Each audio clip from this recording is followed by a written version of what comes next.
is to focus on specifics per sector and see how we can encourage Gambians, support them to be able to compete.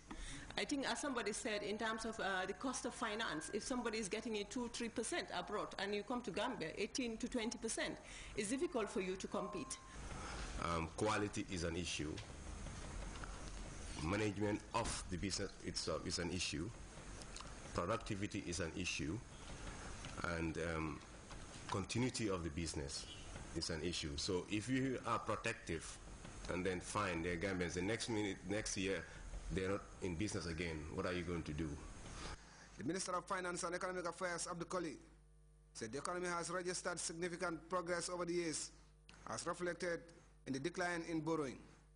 He challenged the commercial banks to explore other alternatives of generating income, saying dependence on treasury bills is unsustainable. We have made it clear to them that depending on government T-bills alone will not be good business for them henceforth, because if government does not float T-bills, then they will have to find avenues to invest their excess liquidity, and this will mean if they don't have any option to invest in government T-bills, they will obviously be forced to look at how they can assist or self-finance private sector in projects. Fatumas Job, Minister of Tourism and Culture, refuted assertions that Gambians industries face unfair competition in the tourism sector, saying what they lack is quality and most do not repay their loans. The local managers or the local investors, it's not that they lack the finance. During the green season, they have less guests, they have the income from the tour operators, they can do little things, change the locks, fix the toilets, fix the ceiling, or do some small work, but that is not what is happening. And these are Gambian-owned businesses. In order to enable local industries to compete, the forum called on individual companies to merge into consortiums to enable them to compete and win lucrative contracts. Protectionism they likened to a simplistic approach to a complex problem. In the end, the forum was hailed by the chair as a success, as it brought all the major issues on the table, encouraged healthy discussions, and generated insights on how to strengthen the economy. The concerned ministries were tasked to ensure that all companies meet the stipulated expatriate quota to enable Gambians to get employment in foreign-owned companies. Mamadou Diallo, GRTS. 10 micro and medium enterprises have been supported by the Gambia Growth and Competitiveness Project with an amount of $7.7 million. The intervention, as Modunjai tells us, is a Gambia government initiative funded by the World Bank under its matching grant facility to improve and enhance the businesses of medium and small-scale enterprises. Growth and Competitiveness Project, a Gambia government strategy financed by the World Bank, on Thursday, August 23, 2012, under its matching grant facility, signed agreements with 10 micro, small and medium enterprises for the disbursement of $7.7 million, meant to improve, strengthen and enhance their businesses. The objective of the matching grant facility is to provide matching grant support to qualifying MSMEs and eligible private enterprises to become more competitive, grow their businesses, create jobs and increase household income. The project has been created to help the Gambia's private sector successfully partake and grow in the domestic and international markets.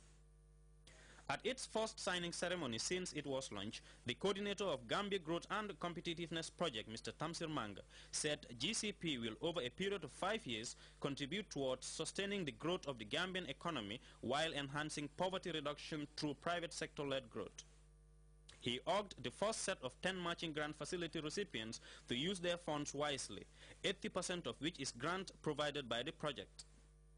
He also called on them to seek, where necessary, professional advice from staff of the GCP at any time during implementation. The most important thing is the implementation, and also we must have the feedback regularly as much as possible, so that we also know what you are doing. We're able to work with you, guide with you, and we don't want to just start a disbursement and leave you alone. Among the beneficiaries is Georgia Organics, a body soap and cosmetics enterprise owned and managed by a female Gambian entrepreneur. She said funds provided by the matching grant facility will enable her to promote her company's products in the local and export markets, and will also help her to develop a management information system. As a small enterprise, we really And we started a year earlier, so we really hadn't started marketing it. But fortunately for us, after the trade fair and the nominations following that, we had a lot of publicity, but obviously we needed to go out there and market it more over the radio, on the television. And so this will come in very handy towards that, first of all. And in terms of management as well, I am new in the business. And I would need training in terms of management for my staff as well in terms of safety. Another beneficiary is Gum Juice, a soft drink and food processing enterprise using locally available fruits. MGF funds will enable Gum Juice to expand its production capacity and carry out a national outreach campaign. Other beneficiaries of the grant include Lakers Travel Agency, National Farmers Platform, the Angela Norton Foundation, National Women's Farmers Association, and Reliance Financial Services. The company has just celebrated its 50th year of existence, and we felt it is imperative that we sit down, take stock, and then begin to come up with a robust blueprint that will guide the affairs of the company over the next 3 to 5 years. Mamadou Ndiaye, Grts. With days to go before the 4th year anniversary of the popular TV show Fatou Show, event organizers this afternoon received leading Senegalese musician Aïda Samba at the Banjul International Airport. Aïda Samba is the new kid on the block in Senegal's music scene, and she is set to thrill her many fans at Saturday's mega event. Kumba Demba has that story. The stage is set for the much talked about 4-year anniversary celebration of the popular TV talk show Fatou Show. With the celebration inching ever closer, top Senegalese artists have been arriving in droves ahead of the mega event. Get ready, it's a big event. You've already seen the package that we have. You know, I'm like, I spent too much. Do you think I will even recover that much? But this is what I want for my fans, because they have always been there. They've always been very supportive, and you know, I would like to say thank you very much for making the Fatou Show the biggest show on TV. And they could have decided not to watch my program, but with the love that they're showing me, I also decided if I have to do something for Gambia, it has to be something very good. And I would like to take this opportunity to say thank you very much to all the Gambians, and of course to GIA. They have provided the air tickets for me. I love GIA. And thank you to His Excellency the President of the Republic. He has also supported my program. Thank you very much, Your Excellency. I appreciate the support. Fatou Show anniversaries over the past years has always starred big names, and the latest event is no exception, as one of Senegalese leading rising ballad star Aïda Samba is set to thrill celebrants at these anniversary celebrations. You know, Aïda Samba is new, and she has an album that is very, very well liked here in the country.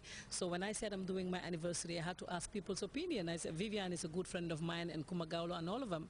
So I asked some of my friends and said, who do you think is a very good star to come over for this time? And they recommended Aïda Samba. Lula neex neex na ma te loo bëgg bëgg naa ko loo bañ bëgguma man te loo bëgg bëgg naa ko chéri. Make no mistake, this is the voice of Aïda Samba, who is built to entertain fans on Saturday at the 4th anniversary of the Fatou Show. I am glad to be performing with my band for the first time in the Gambia. This is not my first time in the Gambia, but it's my first solo performance. For my fans, be prepared, for I will entertain you to the max, she told me. Among the crew that arrived in Banjul were famous rap musician Fatah, who is nothing but keen about Gambia-Senegal collaboration in music and other areas. Yeah, I appreciate a lot of people, appreciate the connection that we have, you know, because like I said, I've been connected with a lot of Gambians and do a lot of music and a lot of stuff. And when I come here, I feel like I'm home. Others included Kati and Bakayoko from Kaf Avec, a drama series. I'm glad to be in the Gambia and hoping to be back soon, Kati added. Well, with celebrations in advanced stages, one would want to know what Fatou Show has in store.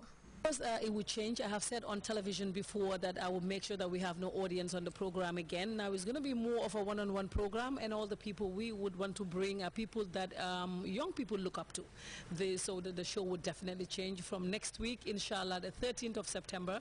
I'm trying to come up with a new package.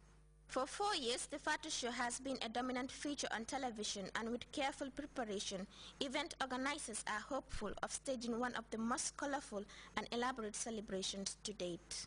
For Grts News, I am Kumba Demba. The Ministry of Foreign Affairs